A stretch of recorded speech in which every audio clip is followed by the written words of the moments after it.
అదే RTV app వార్తల్ని క్షణాల్లో చదివే అవకాశం ఉంటుంది. ఒక న్యూస్ పేపర్, ఒక టెలివిజన్ ఛానల్ మీ చేతుల్లో ఎప్పుడూ ఉంటాయి. ఉదయగిరి మండలంలోని అప్పసముద్రం పంచాయతీ వాస్తవ్యులందరికీ నమస్కారాలు. మీకు అందరికీ తెలుసు, రీసెంట్గా వినాయక నిమజ్జన మహోత్సవంలో ఫైర్ వర్క్స్ యాక్సిడెంట్ అవడం జరిగింది. అందులో దాదాపుగా 9 మంది చిన్నారులు గాయపడడం జరిగింది. ఆ రోజునే వారిని హాస్పిటల్కి తరలించడం జరిగింది.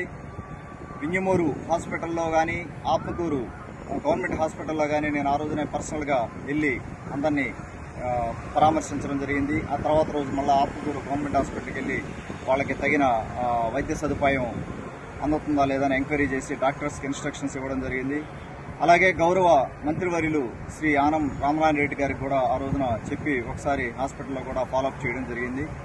వారికి ఆ రోజు నేను చెప్పడం జరిగింది, ఫర్దర్గా కూడా మనకి ఏదన్నా ప్లాస్టిక్ సర్జరీ కానీ ఏదైనా అవసరమైనా, ఫర్దర్గా ట్రీట్మెంట్ అవసరమైనా కూడా మనం వెళ్ళవేళ ప్రభుత్వం అండగా ఉంటుంది, నేను అండగా ఉంటానని చెప్పడం జరిగింది తెలుగుదేశం పార్టీ తరఫున. తర్వాత మన కన్వీనర్ ఉదయగిరి మండల తెలుగుదేశం పార్టీ కన్వీనర్ బయ్యన్న గారు కానీ, తర్వాత మన తెలుగుదేశం పార్టీ రాష్ట్ర కార్యదర్శి మన్నెటి వెంకటరెడ్డి గారు కానీ హాస్పిటల్స్ విజిట్ చేయడం జరిగింది. వారు కూడా ఆర్థిక సహాయం చేశారు. నాతో పాటు నేను, వారు కానీ మా నాయకులు వీలైనంత వరకు మనం ఆర్థిక సహాయం చేయడం జరిగింది. తర్వాత నిన్న మన గౌరవ ముఖ్యమంత్రి శ్రీ నారా చంద్రబాబు నాయుడు గారిని నేను కలవడం జరిగింది. నేను సార్ దృష్టికి తీసుకెళ్లడం జరిగింది. ఈ యాక్సిడెంట్ గురించి, యాక్సిడెంట్ అయిన విధానం గురించి సార్ దృష్టికి తీసుకెళ్తే వారు తక్షణమే స్పందించి మనం 9 మంది పిల్లలకి అండగా ఉండడం జరుగుతూ ఉంది. మన ప్రభుత్వం తరఫున వారి పేరెంట్స్కి కూడా చెప్పడం జరిగింది.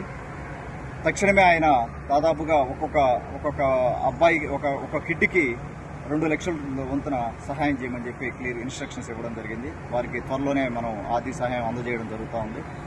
అలాగే బాబు గారు ఫర్దర్గా కూడా మనకేదన్నా వాళ్ళకి ప్లాస్టిక్ సర్జరీ కానీ ఫర్దర్గా ఏదైనా ట్రీట్మెంట్ అవసరం అయితే మన ప్రభుత్వం అండగా ఉంటుందని తెలపమని నాతో స్వయంగా చెప్పడం జరిగింది.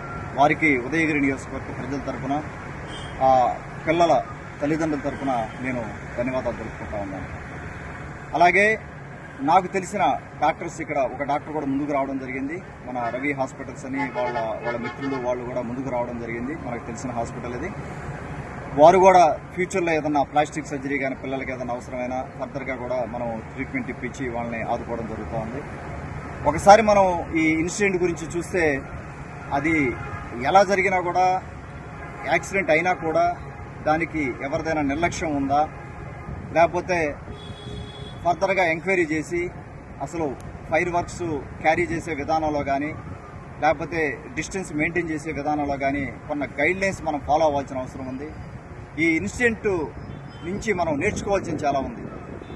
మనం అంటే నేను అవ్వచ్చు, ప్రభుత్వం అవ్వచ్చు, పోలీస్ డిపార్ట్మెంట్ అవ్వచ్చు, అలాగే పిల్లల తల్లిదండ్రులు అవ్వచ్చు, మనం అవ్వచ్చు, నాయకులు అవ్వచ్చు, అందరికీ కూడా ఇందులో బాధ్యత ఉంది. అందరం కూడా మనం బాధ్యతగా రాబోయే రోజుల్లో కూడా ఇటువంటి ఉత్సవాలు జరుపుకొని ఫైర్ వర్క్స్ వాడేటప్పుడు దానికి తగిన జాగ్రత్తలు మనం తీసుకోవాల్సిన అవసరం అందరి మీద బాధ్యత ఉంది. పోలీస్ డిపార్ట్మెంట్ వారికి నేను క్లియర్గా ఆ రోజే చెప్పడం జరిగింది, దీనికి ఏదైనా బాధ్యత ఉండి ఎవరైనా ఏదైనా నెగ్లిజెన్స్ ఉంటే మటుకు తీవ్రంగా మీరు యాక్షన్ తీసుకోండి, అందరూ కూడా వాళ్ళ గైడ్లైన్స్ ప్రకారం యాక్షన్ తీసుకోమని క్లియర్గా చెప్పడం జరిగింది. పోలీస్ డిపార్ట్మెంట్ వారు కూడా ఎంక్వైరీ చేస్తున్నారు. పూర్తిగా కూడా దీన్ని ఎక్కడ పక్షపాతం అనేది ఎక్కడా లేకుండా, ఇటు సైడు మాట్లాడడం అనేది కాకుండా పూర్తిగా దీన్ని ఎక్కడ ఇబ్బంది అయింది అనేది ఒకసారి ఆలోచన చేసి ఫ్యూచర్లో కూడా దీన్ని కరెక్ట్ చేసుకునేదానికి కొన్ని మార్గదర్శకాలు లేకపోతే కొన్ని గైడ్లైన్స్ మనం కానీ ఫాలో అయితే ఫ్యూచర్లో ఇటువంటి యాక్సిడెంట్స్ అవ్వకుండా మనం కాపాడేదానికి అవకాశం ఉంది. ప్రజలకు కూడా, ఉదయగిరి నియోజకవర్గ ప్రజలకు కూడా నేను చేసే విజ్ఞప్తి ఏంటంటే, ముందు మనం పిల్లలు ఇంపార్టెంట్, మన పిల్లలకి ఇంజరీస్ కాకుండా, మనకి ఇంజరీస్ కాకుండా, ముందు మనకి ఇబ్బంది లేకుండా మనం బతికుండడం ఇంపార్టెంట్.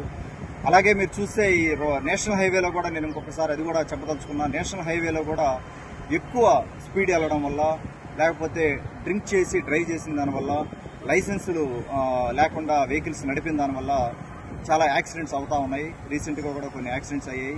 వారికి కూడా స్పష్టంగా డిపార్ట్మెంట్ వారికి కూడా క్లియర్గా చెప్పడం జరిగింది. ఈచ్ అండ్ ఎవరి వెహికల్ చెక్ చేయమని చెప్తా ఉన్నాను. లైసెన్స్ లేకుండా ఎవరు డ్రైవ్ చేసినా, లేకపోతే అండర్ ఇన్ఫ్లుయెన్స్ ఎవరైనా డ్రైవ్ చేసినా కూడా క్లియర్గా డిపార్ట్మెంట్ వారికి ఇన్స్ట్రక్షన్స్ ఇవ్వడం జరిగింది. వారు కూడా తగిన జాగ్రత్తలు తీసుకోబోతున్నారు రాబోయే రోజుల్లో. అలాగే ఈ పిల్లల తల్లిదండ్రులకు మరొకసారి నా విజ్ఞప్తి ఏంటంటే, పిల్లలు అందరూ ఇంటికి దాదాపు అందరు ఇంటికి వస్తూ ఉన్నారు. వచ్చిన తర్వాత నేను మళ్ళా కూడా 4-5 రోజుల్లో ఇంటికి వచ్చి ప్రతి ఒక్కరిని పలకరించడం జరుగుతూ ఉంది.